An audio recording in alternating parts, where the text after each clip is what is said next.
சிம்ம ராசிக்காரர்கள் எல்லா விஷயத்திலுமே தனியா தெரியுவாங்க. நீங்க சிம்ம ராசியா? அப்படின்னு கேட்பாங்க. சிம்ம ராசிக்காரங்கள பார்த்து.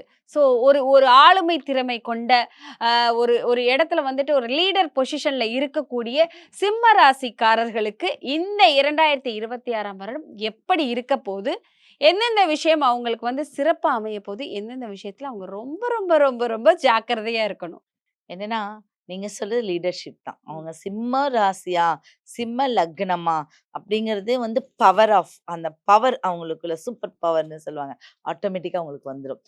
அதுல அந்த சிம்மத்துல பிறந்த எல்லாருமே ஆண், பெண் பார்த்தீங்கன்னா, உண்மையாவே தனித்துவமா தான் இருப்பாங்க. ஒரு தொழில் நடத்துவாங்க. ஒரு பெரிய ஒரு பிரபஞ்ச சக்தியே அவங்களுக்குள்ள இருக்கு அது அப்படிங்கிற ஏன் அப்படி மாரி. சிம்ம ராசிக்காரர்கள்? சிம்மம் என்பது அங்க மக நட்சத்திரம், பூர நட்சத்திரம்லாம் இருக்கு. சிம்மம்னா ராஜா தானே! ராஜாக்கு எந்த வேலைனாலும் ராஜா, ராஜா தானே! அவருடைய பவர் குறையாது.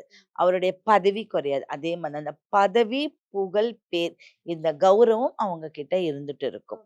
அதுல சில லக்னம், நட்சத்திரங்களுடைய சாரல் வச்சு, அதுல அவங்க வளர்றாங்களா? இல்லையா? அப்படிங்கிறது. அப்ப இந்த 2026ஆம் ஆண்டு தொடக்கம் அவங்களுக்கு நல்ல ஒரு பவர் குடுக்கும்.